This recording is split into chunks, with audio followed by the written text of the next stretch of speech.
RG Kar medical കോളേജിൽ അതിക്രൂര ബലാത്സംഗത്തിനിടയായി ഒരു doctor മരിച്ചതിന് പിന്നാലെ പ്രതിഷേധത്താൽ കലങ്ങിമറിയുകയാണ് പശ്ചിമബംഗാൾ. രാജ്യമെമ്പാടും പ്രതിഷേധം അലയടിച്ച സംഭവത്തിൽ സംസ്ഥാന സർക്കാരും കേന്ദ്ര സർക്കാരും കൊമ്പുകോർത്ത് വിഷയം തങ്ങളുടെ ബാധ്യതയല്ലെന്ന് വരുത്തി തീർക്കാനുള്ള ശ്രമം നടക്കുമ്പോൾ വല്ലാത്തൊരു അരാഷ്ട്രീയ ചുറ്റുപാടിലേക്ക് പശ്ചിമബംഗാൾ മാറി. പോലീസ് കേസിന്റെ തുടക്കത്തിൽ കാണിച്ച കുറ്റം മറച്ചുപിടിക്കാനുള്ള ആവേശവും പിന്നീടുണ്ടായ ഉദാസീനതയും സംസ്ഥാന സർക്കാരിനെ പ്രതിക്കൂട്ടിൽ നിർത്തിയപ്പോൾ മുഖ്യമന്ത്രി മമതാ ബാനർജി തന്റെ സഹാനുഭൂതി ലെവലേശമില്ലാത്ത പ്രതികരണത്തോടെ വിഷയത്തിൽ എണ്ണ കോരിയൊഴിച്ചു.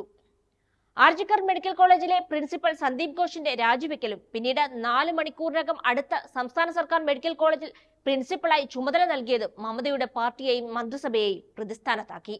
വിഷയം കത്തിക്കയറുമെന്ന് മനസ്സിലാക്കി പ്രതിപക്ഷമായ BJP മമതയുടെ പഴയ അനുയായി സുവേന്ദു അധികാരിയുടെ നേതൃത്വത്തിൽ പ്രതിഷേധിക്കാൻ ഉറച്ചിറങ്ങി.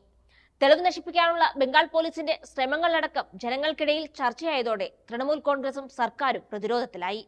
എന്നാൽ ഒറ്റപ്പെട്ട സംഭവമെന്ന മട്ടിൽ വിഷയം കൈകാര്യം ചെയ്യാൻ ശ്രമിച്ച മുഖ്യമന്ത്രി മമതാ ബാനർജിക്കെതിരെ ജനരോഷമുയർന്നു. അത് തിരിച്ചറിഞ്ഞ BJP പ്രതിഷേധം കടുപ്പിക്കുകയും കേന്ദ്ര സർക്കാർ സംസ്ഥാന സർക്കാരിന്റെ ക്രമസമാധാന പാലനം മോശമെന്ന് ചൂണ്ടിക്കാണിച്ച് രംഗത്ത് വരികയും ചെയ്തു.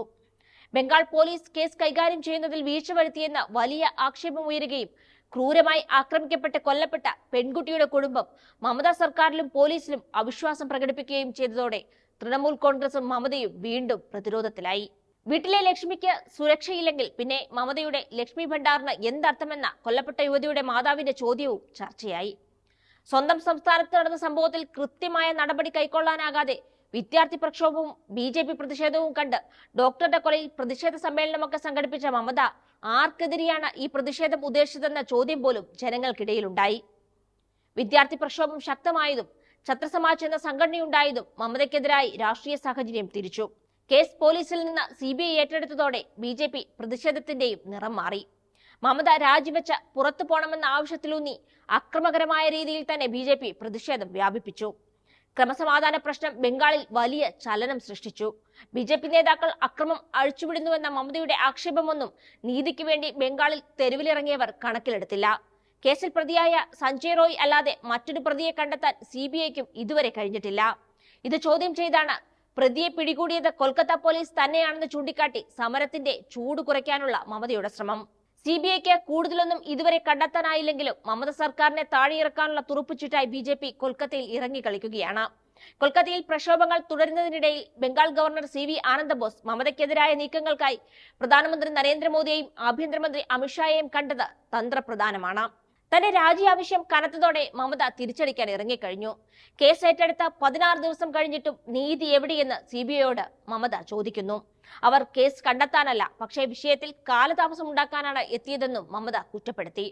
ബലാത്സംഗം ചെയ്യുന്നവരെ തൂക്കിക്കൊല്ലാൻ പാകത്തിന് നിയമമുണ്ടാക്കുമെന്ന് പറഞ്ഞാണ് വിഷയത്തിൽ തനിക്ക് നഷ്ടമായ പ്രതിച്ഛായ വീണ്ടെടുക്കാനുള്ള ബംഗാൾ മുഖ്യമന്ത്രിയുടെ ശ്രമം. ബലാത്സംഗ കേസിലെ പ്രതികൾക്ക് വധശിക്ഷ വ്യവസ്ഥ ചെയ്യുന്ന ബിൽ പാസാക്കുന്നതിന് നിയമസഭാ സമ്മേളനം വിളിക്കുമെന്നും അടുത്തയാഴ്ച നിയമസഭാ സമ്മേളനം വിളിച്ച് 10 ദിവസത്തിനുള്ളിൽ ബിൽ പാസാക്കുമെന്നും മമതാ ബാനർജി പറഞ്ഞു കഴിഞ്ഞു.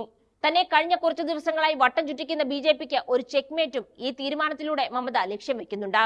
നിയമസഭയിൽ ബിൽ പാസാക്കിയ ശേഷം ഗവർണർ CV ആനന്ദ ബോസിന്റെ അംഗീകാരത്തിനായി അയക്കുമെന്നും എന്നാൽ ബിൽ പാസാക്കുമോ എന്നതിൽ സംശയമുണ്ടെന്നും പറഞ്ഞാണ് തനിക്കെതിരെ വരുന്നത് കേന്ദ്രത്തിനെതിരെയാക്കാനുള്ള മമതയുടെ ശ്രമം. ഇനി ബില്ലിന് ഗവർണർ അംഗീകാരം നൽകിയില്ലെങ്കിൽ രാജ്ഭവന് പുറത്ത് പ്രതിഷേധിക്കുമെന്നും അദ്ദേഹത്തിന് ഉത്തരവാദിത്തത്തിൽ നിന്ന് ഒഴിഞ്ഞു മാറാൻ കഴിയില്ലെന്നും മമത നേരത്തെ കൂട്ടി പറയുന്നുണ്ട്. തന്റെ രാജി ചോദിച്ചവരോട് അതേ രീതിയിൽ തിരിച്ചു പ്രതിഷേധിക്കുമെന്ന മുന്നറിയിപ്പാണത്. ഒപ്പം പ്രതിച്ഛായ വീണ്ടെടുക്കാൻ കൊല്ലപ്പെട്ട പെൺകുട്ടിയുടെ കുടുംബത്തോട് മാപ്പ് പറഞ്ഞുകൊണ്ട് തൃണമൂൽ കോൺഗ്രസിന്റെ വിദ്യാർത്ഥി സംഘടന ഛാത്ര പരിഷത്തിന്റെ സ്ഥാപക ദിനം കൊല്ലപ്പെട്ട യുവതിക്ക് സമർപ്പിക്കുന്നുവെന്നും മമത പറഞ്ഞിട്ടുണ്ട്. സ്ത്രീകൾക്ക് വേണ്ടിയുള്ള വിവിധ പദ്ധതികൾ നടപ്പിലാക്കുകയും സ്ത്രീ വോട്ടുകൾ തൃണമൂലിന്റെ സ്വന്തമാക്കി നേടിയെടുത്തുമാണ് മമത തുടർച്ചയായി തെരഞ്ഞെടുപ്പ് വിജയങ്ങൾ ബംഗാളിൽ കൊതിട്ടുള്ളത്. അതിനാണ് ഈ സംഭവത്തോടെ ഇടിവ് വന്നിട്ടുള്ളത്. സ്ത്രീകൾക്ക് മമതയോടുണ്ടാകുന്ന അവിശ്വാസം ബംഗാളിൽ തങ്ങൾക്ക് ഗുണം ചെയ്യുമെന്ന് കണ്ടാണ് BJPയുടെ ഓരോ നീക്കവും ബംഗാളിൽ നടക്കുന്നത്. ബലാത്സംഗത്തിന് തൂക്കുകയറുന്ന വൈകാരിക തീരുമാനത്തിൽ പിടിച്ച് സ്ത്രീകൾക്കിടയിലെ വിശ്വാസം വീണ്ടും ഊട്ടിയുറപ്പിക്കാനുള്ള ശ്രമമാണ് മമതയുടെ ഭാഗത്തുനിന്ന് ഒടുവിൽ ഉണ്ടാകുന്നത്. വാർത്തകൾ വേഗത്തിലറിയാൻ ഞങ്ങളുടെ YouTube ചാനൽ സബ്സ്ക്രൈബ് ചെയ്യൂ.